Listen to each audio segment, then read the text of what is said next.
and get over all of this maybe and help me heal. They have documents with my name on them that were confiscated from Jeffrey Epstein's house and could help me put the pieces of my own life back together. But I don't have any of it. And I know the same is true for many of these women.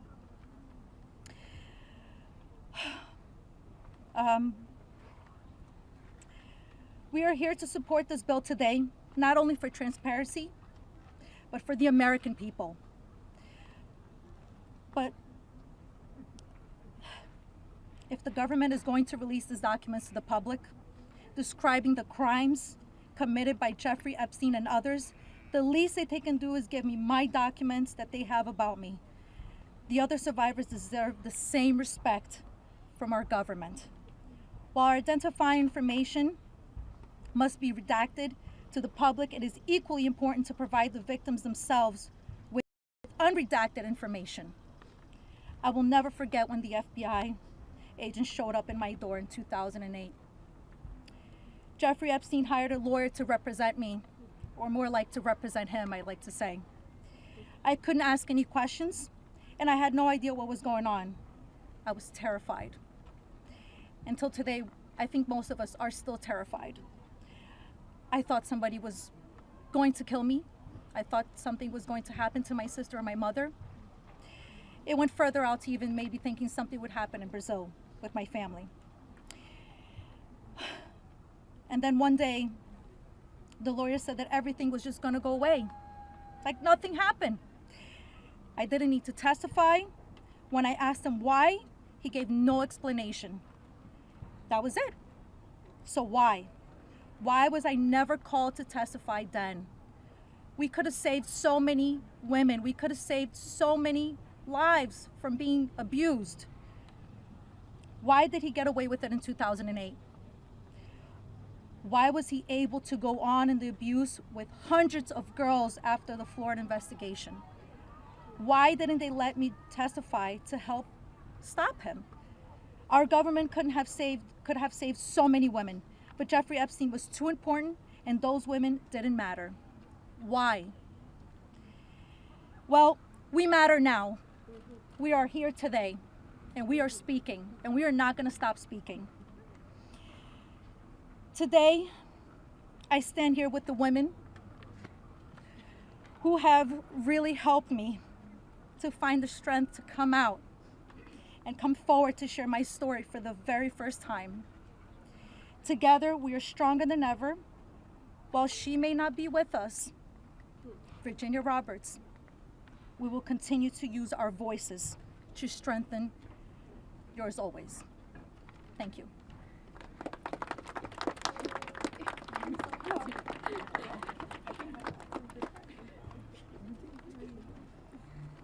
Hi, my name's Courtney Wild.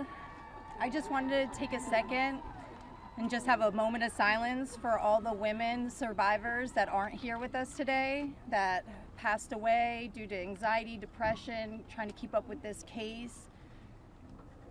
A moment of silence, please.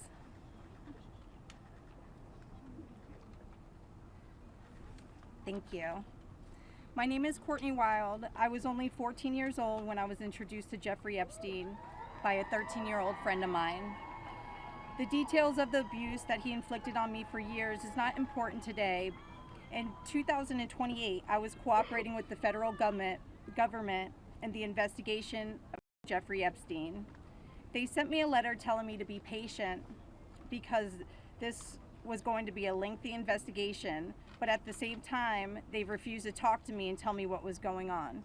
So I hired an attorney, Brad Edwards, because I was hopeful to get some answers.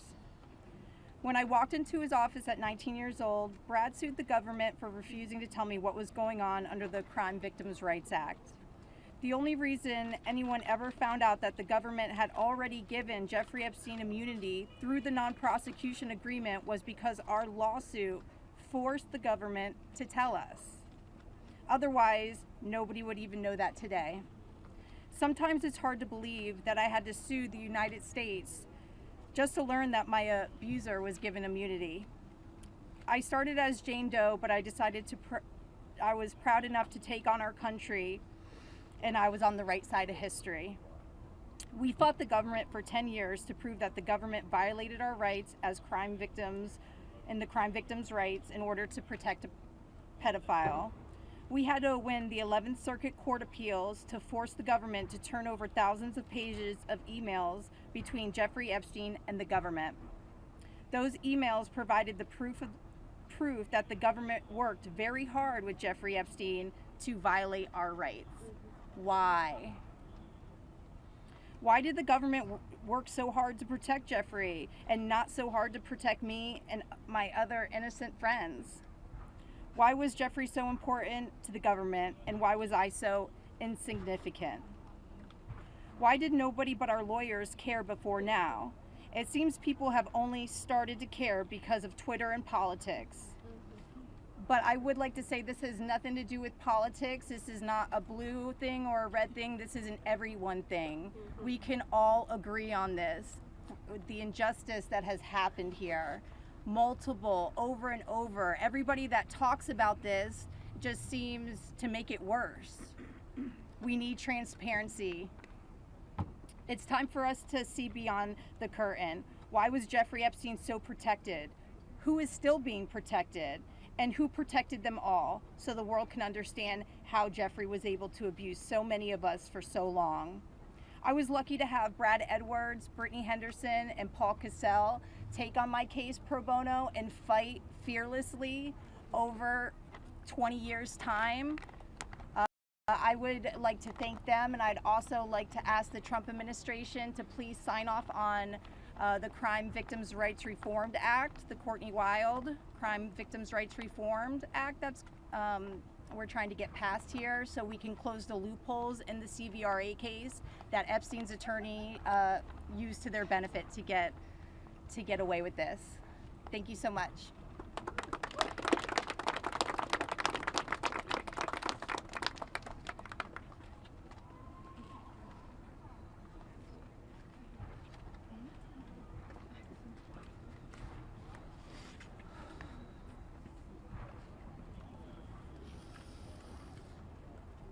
Good morning. First and foremost, we want to extend our deepest gratitude to Brad and Brittany Edwards, Congressman Massey and Kana, and above all, the brave survivors who have entrusted us with the privilege of speaking today on behalf of Virginia Roberts Giuffre as her family. We are here today because we support H.Res.581, the Epstein Files Transparency Act, in its entirety. But as much as this bill is about shining a light on truth, it's not just about the bill. This is about justice. This is about survivors. This is about justice against the rich and powerful who have stolen something from these women and many children at the time, their freedom. The freedom to live their life without mental and physical scars that have been inflicted upon them by those who thought they were untouchable. The same freedom that these monsters took from these survivors, they should never be afforded. They should never be allowed to continue their lives with impunity. Let's be clear, this is not a political issue. This is not about left or right. This is about humanity. This is about doing what's right. And this is about ensuring that the future we leave behind isn't one where the powerful can hide behind their wealth, their influence, and their money to evade justice. Our plea to you, whether you're a dad, a mom, a brother, or a sister, look your young ones in the face, look them in the eye, and tell them you didn't stand against the very people who raped, molested, and preyed upon children and young women. Tell them you were willing to negotiate a deal. Money should never be what makes something right or wrong. If you vote no, your stance will be clear. You will be choosing to stand on the side of the rich and powerful, allowing money to buy your way out of the consequence. But here's my one ask. Look these survivors in the eye and tell them why. Then, look the people of the United States in the eye and tell them why. And then, when you're alone, look yourself in the mirror and ask yourself why. Virginia said it best, and I quote, I have physical and mental scars that will never heal. I have memories that will never go away. They say time can heal, but this won't. Not until the justice system makes an example out of these people with so-called privileges. I just call it money. The only time I can begin to heal is when their freedom is taken from them, just like they did to me and literally thousands of other victims. The survivors of this horrific abuse are watching. The American people are watching. And history is watching. Which side will you be on? Thank you.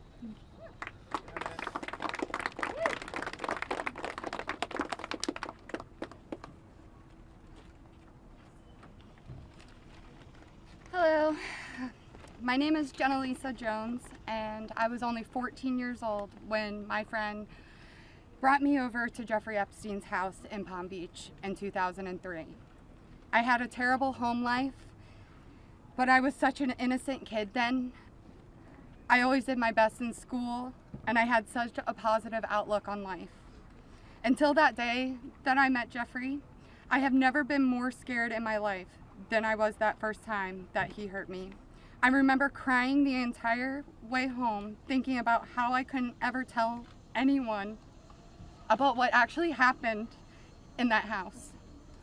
This guy was so rich and had so many pictures with so many famous people, and no one would have ever believed me if I told them. I want to thank Congressman Rowe and Congressman Thomas Massey for having me here today. It was really hard for me to find my voice and to become strong enough to speak about my abuse. I didn't come forward until 2019, and even then it was like I was afraid of a ghost. I know that I was just a little kid, but sometimes I still feel like it is my fault that this happened. Being given the opportunity to speak at the United States Capitol building about something that is so important, not just to me and the women before you, but to the entire country. Together, we can finally make a change. And that is thanks to the people like these two congressmen and their teams who actually care about the victims. If you are a member of Congress and you are listening to all of us speak here today, please really listen to us. Please vote for this bill to be passed. Please recognize how important it is for transparency relating to Jeffrey Epstein. Whether you are a Democrat or a Republican, this does not matter. This is not about sides. You are an American, and you are a person who has chosen to serve in an elected position to stand up for those you represent who cannot always stand up for themselves. We are those people. We are the Americans that you promised to protect. And we need your help.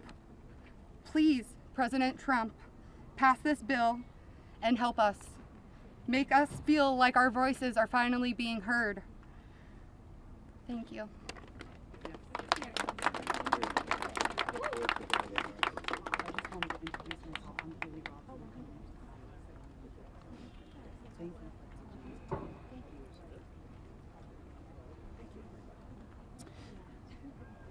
Good afternoon. My name is Haley Robson.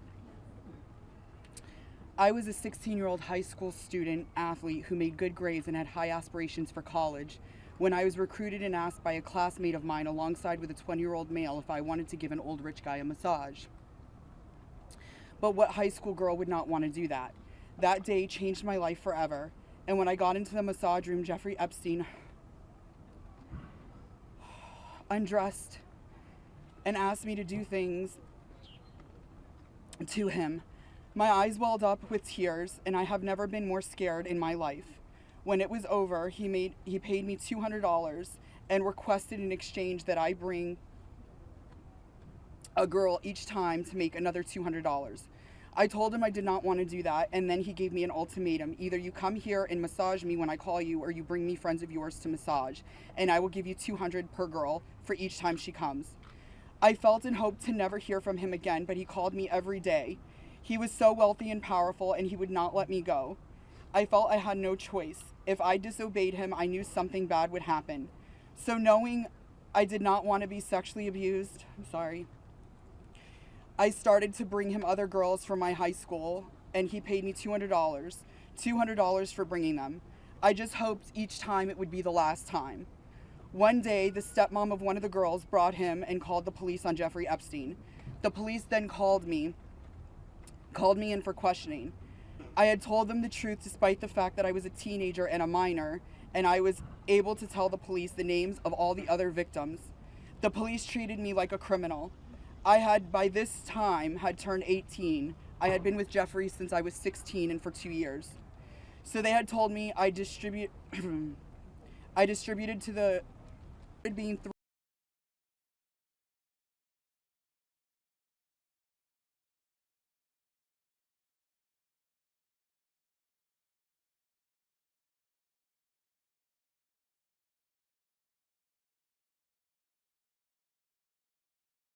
girl who was sexually abused by a powerful man and an evil man. For years, I had no friends. My boyfriend was murdered, and there was nowhere to turn. That I was true a victim, but the damage was done, and it was too late. There was no way to undo the harm the press had caused me. Brittany Henderson.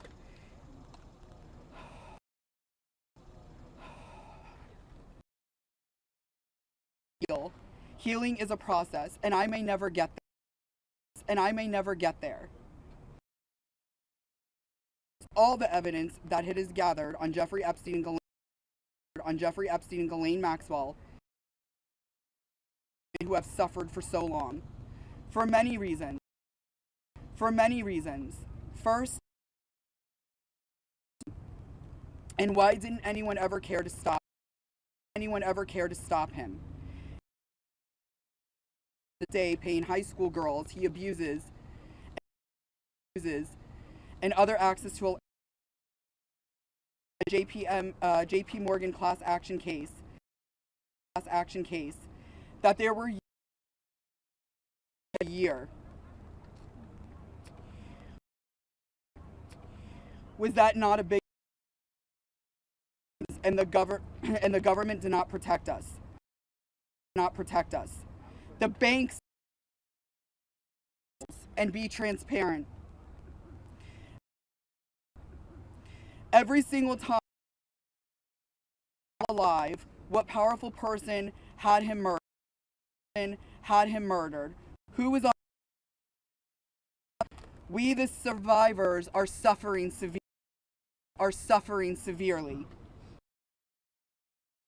We can't read the news or do anything without hearing crazy stories that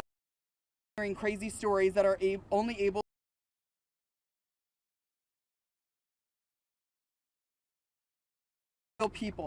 real people who have already been hurt, and we have lost. And secrecy only allows for conspiracy theorists to tell lies that drives up our anxiety and fears and will continue to lead to more pain. Victims. It's time you do is right by us.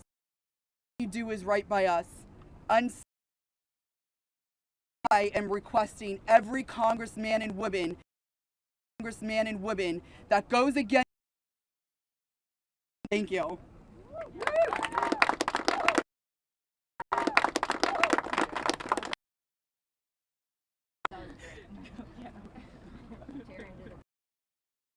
Tear into the press and tear into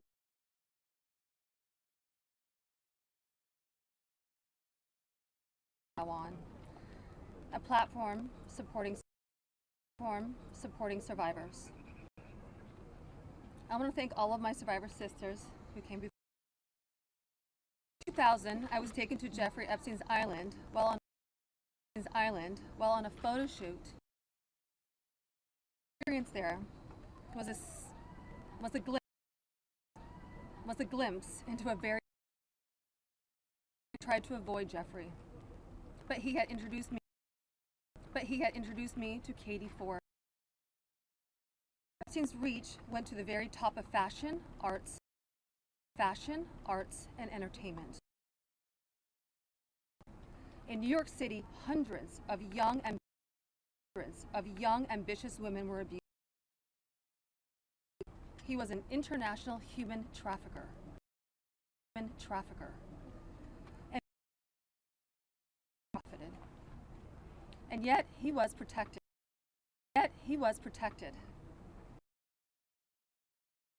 Exploited and dismissed. We are not asking for, and I'm demanding justice. Congress must choose to protect survivors. And also, I have been discussing creating our own list. We know the names.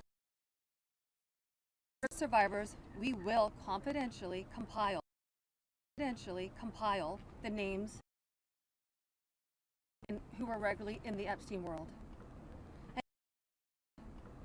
And it will be done by. Stay tuned for more details.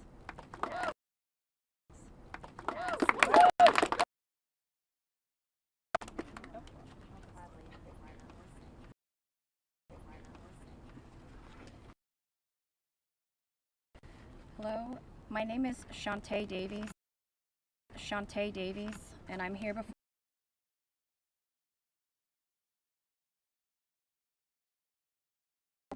and the people who enabled them, and a government that for far too long refused to help. In 2002, I was living in California, a name for myself in the industry, a person I trusted, someone I thought was a friend. That woman happened to be Ghislaine Maxwell. I was asked, praised me and promised introductions to someone enormously powerful. At first, I was an excited young woman on top of the world. Epstein flew me to his private island. He listened to my dreams, promised to help, but his to keep it secret. He manipulated me with quid pro. Too powerful. I was just one of the many young women trapped in his orbit. I was even taken on a trip to Africa with former President Bill Clinton. If I spoke out, who would believe me? Who would protect our country? Epstein surrounded himself, with the most powerful leaders of our country. Countless others, and everyone seemed to look away. The truth is, Epstein had a free pass. He bragged about his powerful friends, including our current.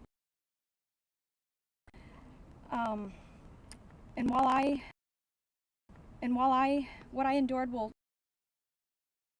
PTSD. I live as a mother trying to raise my child while distrusting a world that has betrayed me. This kind of trauma never leaves you. It breaks families apart. But one thing is certain, unless we learn from this history, monsters like Epstein told the truth about Epstein, who he knew, who owed him, who protected him, and why he was allowed to operate for so long without consequence. The role. Why does the government hide this information? From the public? This secrecy is not protected.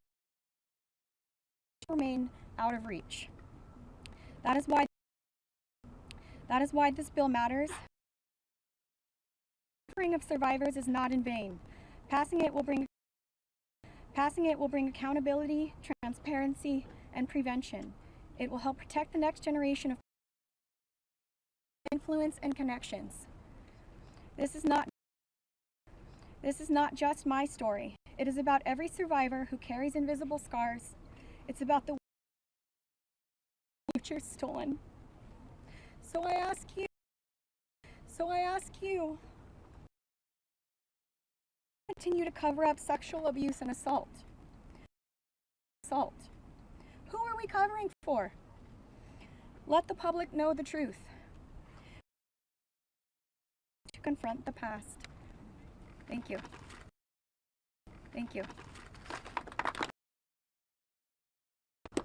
Let's just give a round of applause for all Round of applause for all the courage.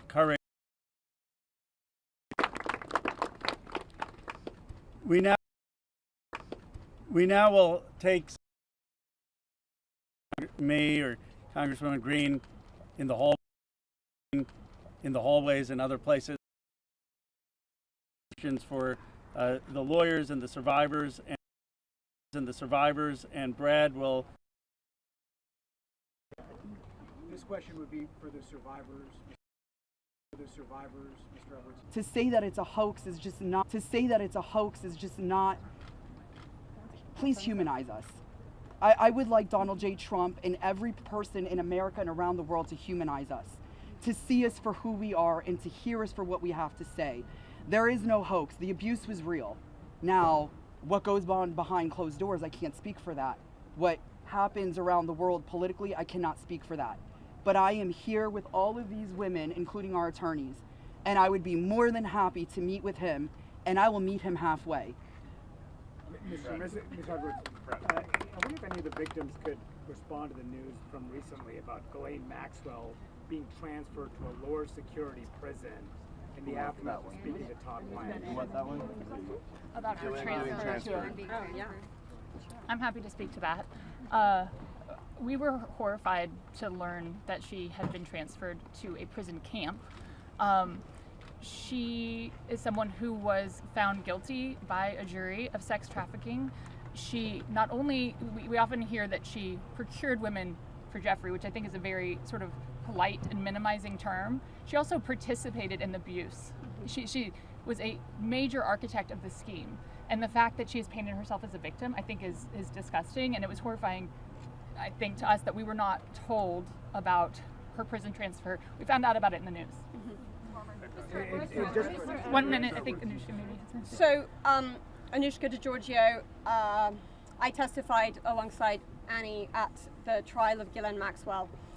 I was horrified when I found out not only had Ghislaine Maxwell been transferred to what's called a low security. It's really is like a holiday camp, and then afterwards I got a notification from the Department of Justice telling me that this was going to happen, when it had already happened. This woman abused children.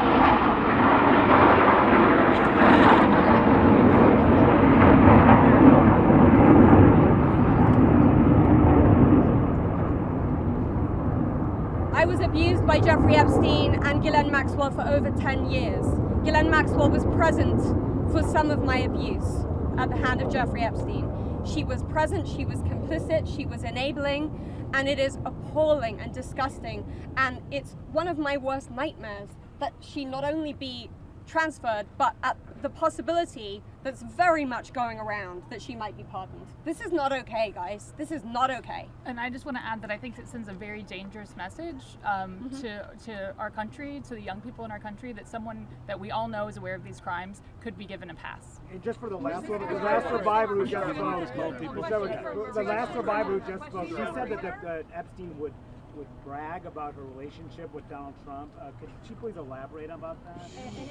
Shante. Get to the microphone. Get close. Yeah, I did say that.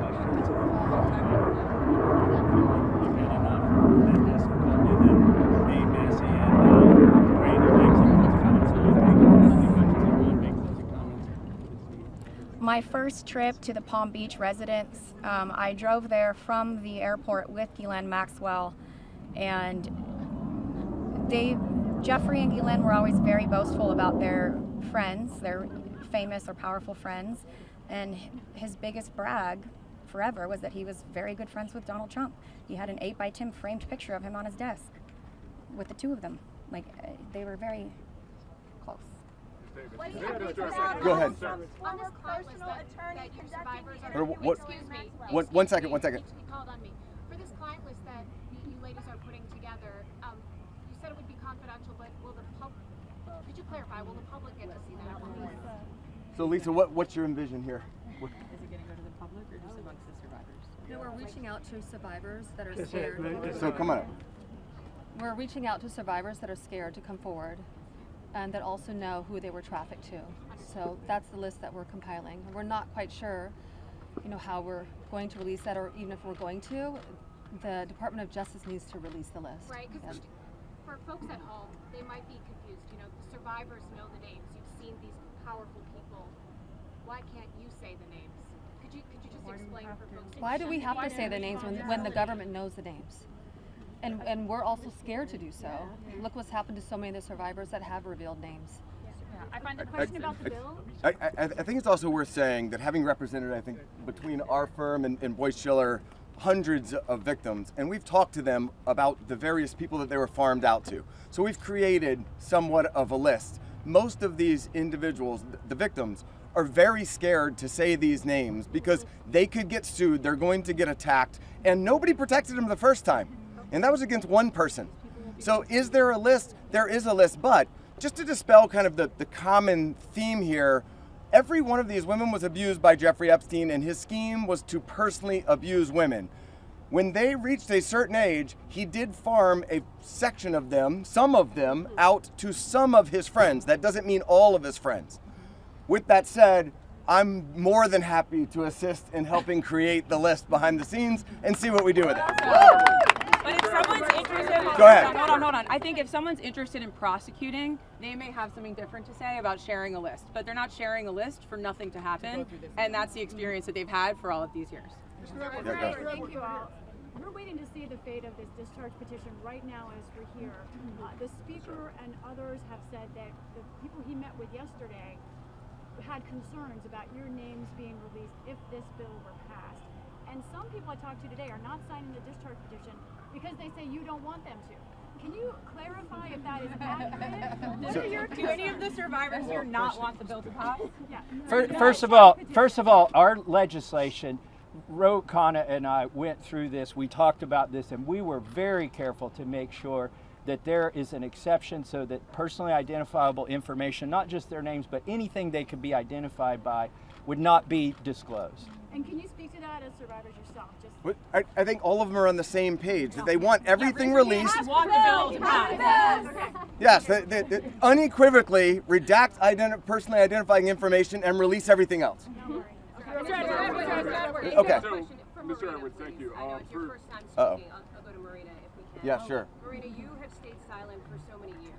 Today, this is the first time, if we understand correctly, you have never before gone public with your story and to share this. Can you help us understand why today, why now, and why here? Well, it is not okay for us to be silenced, and it's not okay for Jeffrey Epstein and everybody else to be put on a pedestal. I think everybody needs to hear from us because we know what went on, right? And there is not only me who's been silenced, there are hundreds of women that are silenced. My hope is to stop this abuse for the future, right? For people that are coming up, for women. My daughter, for example, these women have daughters. They most definitely don't want that anymore. And I think mainly this is therapy for all of us too. We want to be heard. Nobody also has never asked me to speak. That's also another thing. So I can say for all of us here, we are here. We want this bill to pass. It is very important. Okay, and we need transparency. We are tired of looking at the news and seeing Jeffrey Epstein's name and saying that this is a hoax. We are tired of it.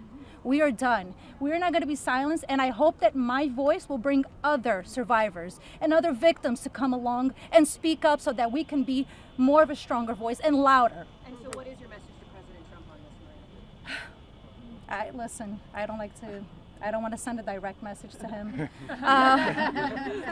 I'm already scared enough. Yeah, just pass the vote, listen to us. This is not a hoax.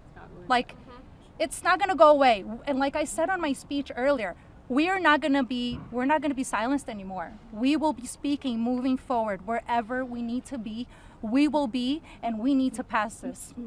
Go ahead. Thank you, sir. Jordan Conrad from Gateway Pundit. For years we've heard that there was an Epstein client list or some kind of list. And now we hear from the DOJ that there's no list. Question for all the victims: what do you guys think? I know you're working on your own list, but do you believe that Jeffrey Epstein had a list? Yeah, so there's not a list. Yeah. So here's what it was. Just like you heard everybody today, Jeffrey Epstein created through an organization that of enablers, of people that were on his payroll. It was a complicated scheme where others should still be investigated because they helped to enable him and operate this scheme. Without those people, he could not have done this. But the purpose was for him to personally abuse people. With that being said, certain of his friends, he farmed out certain of the women that he was exploiting too. But that wasn't the primary purpose of that scheme. And I don't think he wrote the names of those people down. There's not a list of, hey, here's all of the people that I sent females to. That's just not how that organization works. Mr. Edwards, Agreed? is there any evidence that Jeffrey Epstein was involved with or tied to the CIA or a foreign intelligence operation? I think that the safest thing for me to say is all files should come out, whether it is for this with the CIA, FinCEN, SEC, FBI. I'm not just making these up haphazardly. I'm giving you a roadmap where to look. So, Go ahead.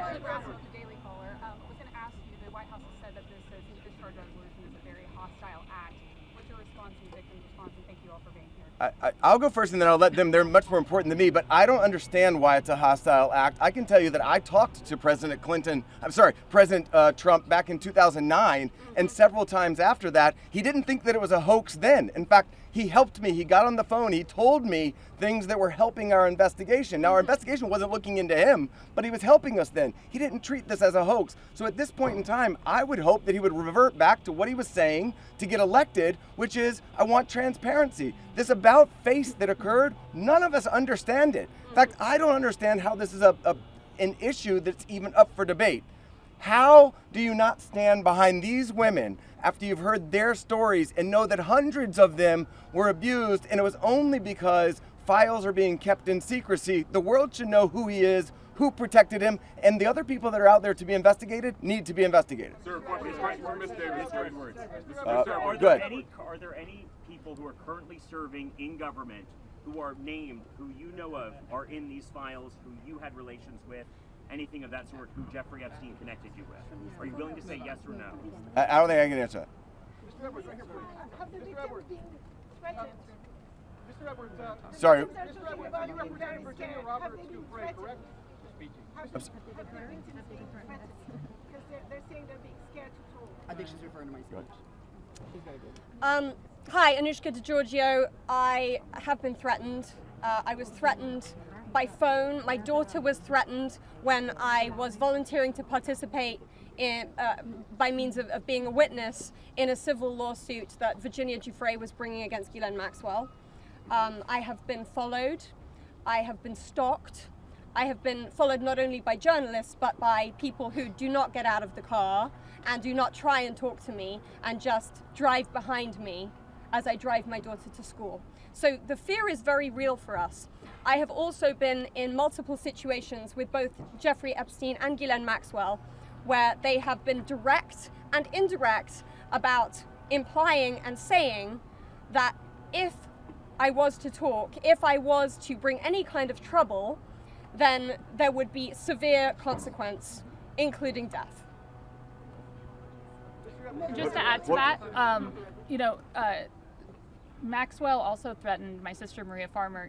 When the FBI did nothing about her initial report, she reported individually at that time, and then in 2002 we spoke to a reporter at Vanity Fair telling our stories, fearful that perhaps other people were being harmed. We believed that was going to make a difference. We believed that would be put in print, and that story was crushed, and it was because of their power. And the message that we got from that was direct threats from Maxwell to my sister about her well-being and her safety and that of our family. So I think many people have similar stories of threats. That has been a very real part of this case. Go ahead, over here. Do any of today's survivors speaking, did anybody here ever have any connection or interaction with Epstein's alleged financier, Leslie Wexner? No. Do you want to address that? I just want to say one thing that's very clear when people say, please share names. There are names that are very well known, like that of Les Wexner, who everyone knows supplied an enormous amount of Epstein's financial wealth and allowed this operation to happen. So it's, I think, confusing to many of us why there have not been more ramifications for him, and he's been seen as a victim when clearly I believe there's more to it. Mr. Edwards, right here, please. Mr. Edwards? Yep. Yeah, so you represented Virginia Roberts Giuffre for many years. She eventually had to recant the allegations that she made against Alan Dershowitz. She alleged that on at least 6 occasions. All right, next question. Next question. Thank you. Who's next? Why is it that she should be? Yeah, no, we're not answering your question. Anybody else? How do the victims feel about the interview that was given to Ghislaine Maxwell by Todd Blanche? Why aren't you going to answer the question? Okay, ma'am, I think that you had a question. When you You're talked not in the good. past They on just avoided my MSNBC, question. You don't care? when you talked in the past on MSNBC about the existence of the Epstein birthday book, have you yourself in the course of litigation seen it? I don't know that we're able to reveal what we've seen and what we have not seen by way of protective order, but my point being in that circumstance was, if anybody wants answers, there's an easy place to get it. I told you where to get it. I said the estate of Jeffrey Epstein has it, serve a subpoena on them, they'll turn it over. And if we had served a subpoena on them in the past, they would have turned it over and we would have seen it, which I don't usually miss subpoenas like that. So there we go. Go ahead. Just say one thing on there. To your question about the allegations, there's a simple answer. Release the files. Let the American public decide. Instead of harassing, instead of, I gave you your say. Look. Against a prominent individual, among others. You're hired by Dershowitz. And then had to admit, But, other counsel. you know, He knows what I'm talking about. That contained hugely salacious allegations against a whole You've been heard. You've been heard. Shouldn't you tell the public about this? You've been heard. And even Alan Dershowitz says to release the files. Release the files. That is the answer, and that's what we're here for. That is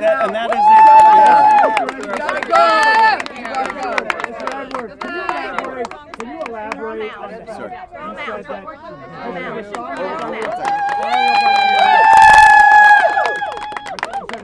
You said that Donald Trump gave you help in 2009. Can you elaborate on your interactions with Donald Trump back in 2009? And for any of the victims, they didn't ever see the president, well then not president yet, but they didn't ever see Trump with Epstein in any way. I don't know who's. I don't think that we can answer that question. Did anybody see Trump with Epstein back then? This is really not a political thing. We want the passage of the bill, and this is not to call out President Trump. What about your interaction with Trump? My point was that he was friendly back then, did not think that it was a hoax, and was trying to help. And now it seems like all of a sudden somebody's in his ear and he's not. So I'm hoping he'll come back to where he was back in 2009, be on the side of the victims and stand with us. On the passage of the bill, Go ahead. Ashley Grassfield, Virginia caller, wanted to ask the victims what they thought of the interview with Todd Blanche with the Deputy Attorney General when the DOJ. Did you answer that? Do you want to answer? I would. Teresa will step up. I would. Teresa J. Home. Happy to speak on that because what I will say is she got this airtime and platform. Her voice was elevated way before our voices were elevated here today. And that same calm, manipulative voice that she had so polite there that day with Todd Blanche was the same polite, coercive, manipulative voice that I heard as she was grooming me to then send me off to the home of Jeffrey Epstein where he would assault me. So that's what she was doing for hours, speaking with me, building relationship with me, building trust with me, allowing me to believe that I was going to get this job, a dream job that I had been recruited from my college, flown across the country from Los Angeles to New York City to interview, so I thought. So her voice that day was the same voice that sent me off to a monster. So nothing can be believed from what she says because she's been charged with perjury. I myself could sit there and listen, and as I did, I sat there and listened to this woman's voice lie. And there was no pushback from Todd Blanche because does he even have the facts to be able to push back on her? We could sit there and push back. Why didn't we get to attend that? Why weren't we there that day? Or why wasn't even one of us consulted prior to that day in that meeting? And why on earth has she been moved from Florida to her, it basically is prison spa. I mean, you know, let's be real. None of us were consulted. I found out, just like everyone here found out, through the media, through all of you. We found out about Ghislaine's transfer. So we are all, I'm very angry to sit there and listen. The feelings that come up listening to this woman's voice is repulsive. Yes, I would say it's triggering. We all work very hard on healing, and it still gets to us after 2 decades. It's a very long answer, but it's repulsive to sit there and listen to her voice in her interview. Can we take two more questions? One over here. My reporting in Vanity Fair directly led to a $100 million payment from J.P. Morgan to the Virgin Islands. Will you go after the DOJ, the FBI, because they're sitting on evidence? I've held the evidence in my hands. Can you speak to that? I think that there's nobody that's immune from us going after them if there's a legitimate action to take. So to the extent that that evidence exists, then show it to us, and we'll help in every way we can. We stand with the victims. Okay. One more. Can the survivors speak to, speaking of being threatened and being afraid to come forward with the story, to the case of Katie Johnson, who alleged that Donald Trump and Jeffrey Epstein? I don't think we can talk about. I don't think we can talk about that case. I do think it's worth saying, though, despite the comments that he made, Virginia Roberts Giuffre is an American hero. Yeah. She is somebody without whom we would not be able to have this voice. She was the one who had courage to name names, speak out against people, and she was standing up against everybody at one time with an enormous amount of pressure. And most of these women are here because of Virginia Roberts Giuffre. All right, last one. Johnson says he's protecting the innocent. Who one of the victims say do they think the innocent people are that he's protecting in his mind? Clearly not us. I don't think that anybody knows, but I can tell you that in the oversight committee meeting yesterday, they indicated that they were all for transparency, releasing the files, and asked us to hold them accountable. Isn't that right? Yes. They said hold them accountable, so we intend to hold them accountable. We're going to show them where to go with it, and as long as they're doing their job, they should. I'm going to turn it back over to Ro Khanna. Thank you. Let me just say this. Let me say this. I think the people back who are testifying here today or speaking out today, they are American heroes. Let's give them another round of applause. And you say, look, Thomas, Marjorie, and I, we're huge believers in the First Amendment, and we believe in free speech, and we take abuse all the time. But you see, you see why it's so hard to do what they have done, because they come forward and you subject yourself to national scrutiny and national questioning. And I just want to say from the bottom of my heart how appreciative I am and how proud I am of what you've done today. You've made a big difference. Before I bring on Marjorie and then Thomas will have the last word, I want to summarize 3 basic things that I heard from the survivors. First, they want to know why our government covered up for someone rich and powerful. Why is it that we have 2 Americas? People say, why do you need to release the Epstein files if Epstein is dead and Maxwell is in jail? Because we don't know who all was involved in the cover-up. Why are there rich and powerful people who didn't have justice? They want to know that. Second, many said it's important for their own closure. They don't know their own abuse. They want to understand what's in these files for themselves. And third, we heard that there are many others who obviously were involved. And they want to know, and the American people deserve to know what was there in those files. I actually think they're helping us come together as a country. I've never done a press conference with Marjorie Taylor Greene before. I've done some with Tuss, but look, this country is divided, it's exhausted.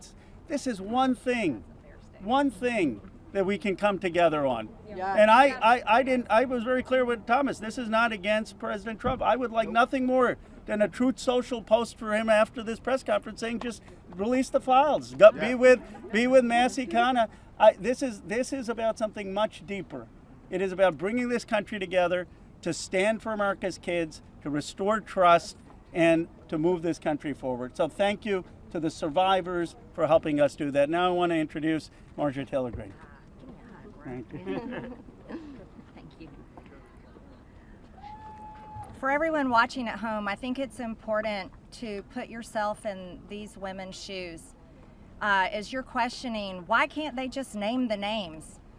What you don't realize is they just told their stories of being raped and being abused, being victimized, being manipulated, being coerced, and basically held in a prison of captivity of sexual abuse while they were young teenagers and extremely young, vulnerable women.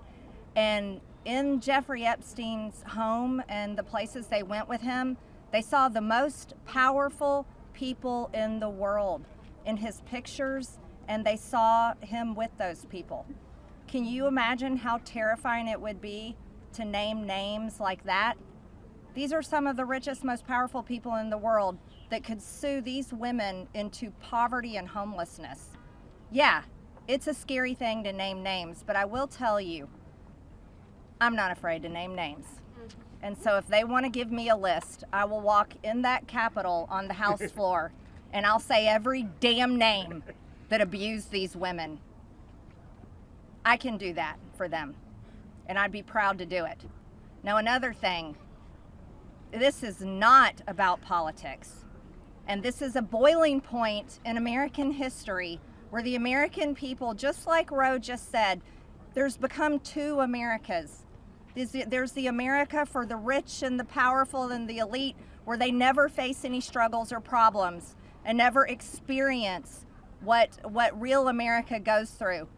And then there's forgotten America that faces all the problems and deals with all the issues and never gets justice for being sexually assaulted and raped by a monster. It shouldn't exist anymore, and people are sick of it. So let's recognize the fact that the administration before and the one before it and the one before it and the one before it and before it never did anything about this. So this isn't one political party or the other. It's a culmination of everyone worked together to silence these women and protect Jeffrey Epstein and his cabal. And this is not just rich, powerful people. Think his drivers, his maids, his chefs, all the people, people that worked in his home, security guards. I heard one story from a young woman that was being raped by Jeffrey Epstein when he was out on work release while he was serving time in prison and had an ankle monitor on his leg. Guess what? There was a police officer outside that door. So this list of names is quite a list of names, and it doesn't extend just in the rich, powerful circles. It extends down to the very bottom where people were paid. And again, I will say this, there's victims suffering today in similar circumstances, and they're terrified to name the names of the people that are currently abusing them. And so with these brave, courageous women fighting this fight, this is a fight for women and children and any person that is facing sexual abuse and rape and captivity and human trafficking right now. And so here's what I ask you in the press. Don't go for salacious headlines. Go for the truth and defend these women and help those of us in Congress that are crossing our political party lines for doing the right thing and trying to do it together. And thank you, Roe, and thank you, Thomas. And now I recognize Thomas Massie from Kentucky.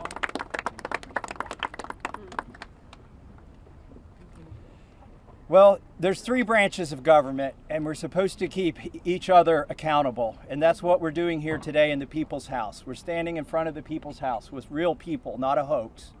And they've told their story. We wanted to give them a platform to speak, and they've had it. They stepped up, and they were brave. But I also today hoped that they would persuade my colleagues to join this effort.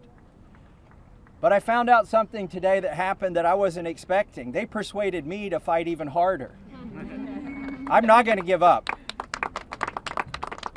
And I want to end with this call to action. First, a call to action to my colleagues who, just an hour before this press conference, were prepared. They were given a fig leaf. We'll put a resolution on the floor so that you can say that you voted to protect the survivors.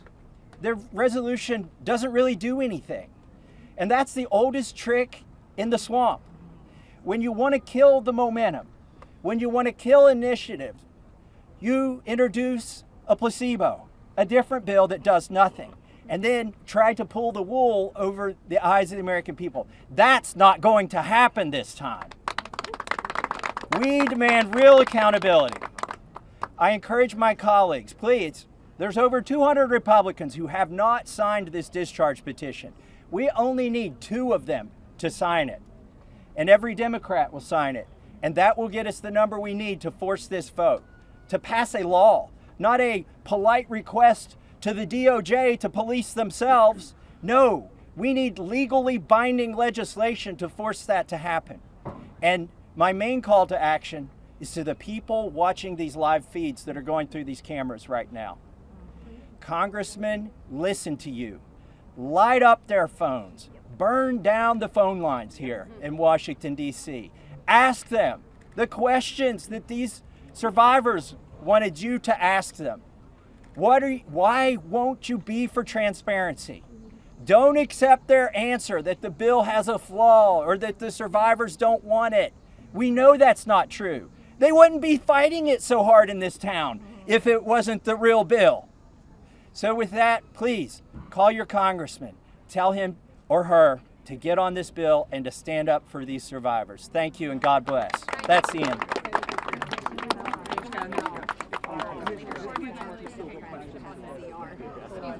Thank you guys very much. This is unbelievable. I mean, thank you so much.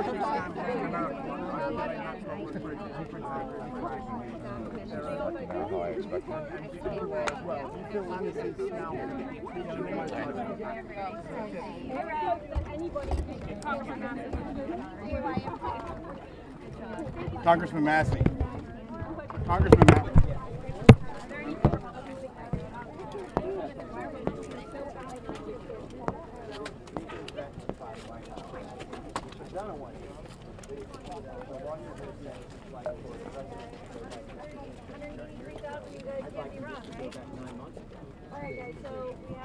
What's some of the kickback you're getting back from your colleagues? What are some of the reasons why they don't want to endorse this? They're being threatened. I mean, look, I've got $2 million of ads running against me back in my district, and it's funded by 3 billionaires. One of them's in Epstein's black belt. I mean, this is what happens. Your consultants, your political consultants will abandon you. When the White House gets mad at you, the speaker will block all of your bills. They'll shut down your fundraising. This isn't political, but it is. I mean, the opposition to this is very political. What's the impression of what's the president of the White House seem to whip against this vote so actively? I have no idea why they're doing it. I do believe they're trying to protect the people that are rich and powerful and connected, like Republican governors. Speaker Johnson. He's just doing what the White House has done. He was for transparency for about 24 hours and then he got tuned up by the White House. Have you had a chance to look at the Iraq emails that leaked over the last week? And Jeffrey Epstein's involvement with the app known as car buying, which is currently rolled out in 23 states across the United States? I'm not that familiar with that. I'm spending most of my time trying to pour through the 35,000 pages that were released yesterday, and what I found out, our page is completely redacted, entire flight logs completely redacted.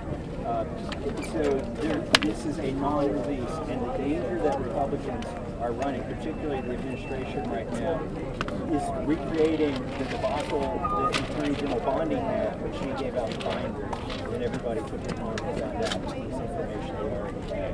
What we need from this oversight committee investigation, Otherwise, it's just an exercise in paperwork. What do you think the voters essentially that you are not backing down and this issue is not going away? Excuse me, I'm just looking for something. Oh, there it is. Everything that I can. I think I already am, but I can probably take some more.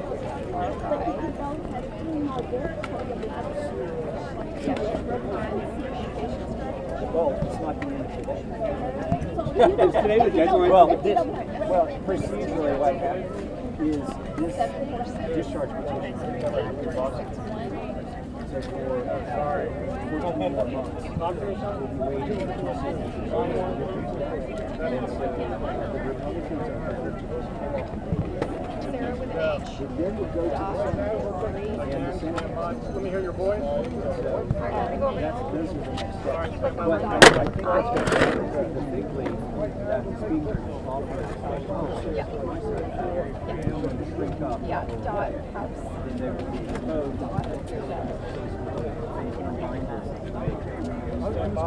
the outrage will be even greater because they raised expectations. Not among those of us who know but they've raised expectations and are going to What is your message to Republicans who might be waiting? Well, my message is it's an opportunity. Once we get through those signatures, we're not collecting anything. So be one of those two that are on the right side of the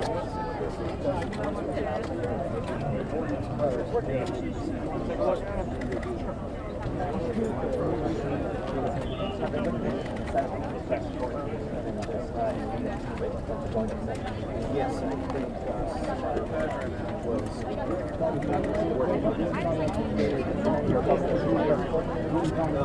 not that I know of yet. So that would be if people are working on a second call, what are you doing in the Senate? We've got this going in the House. What are the two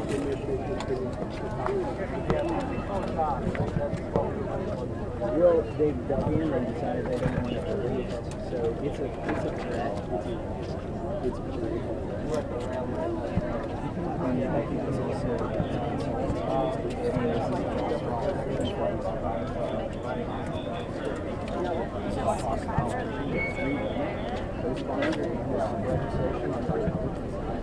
why is the White House trying to do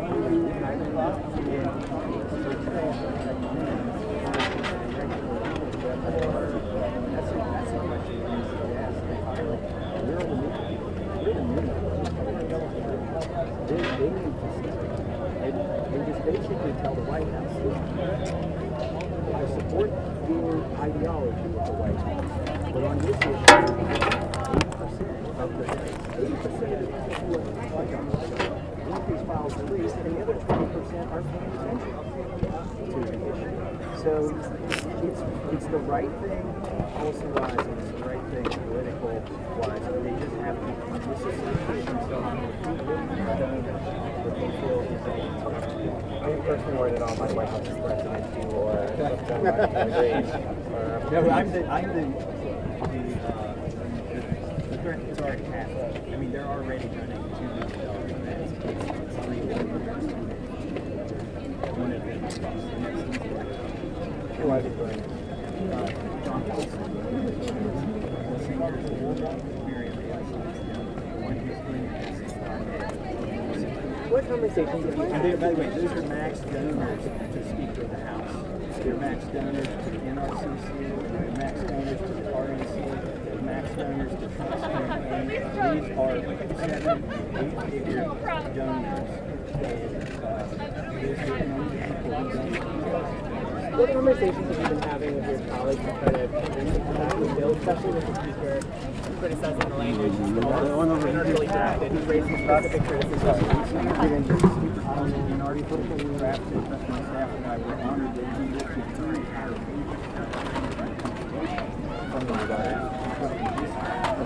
very good.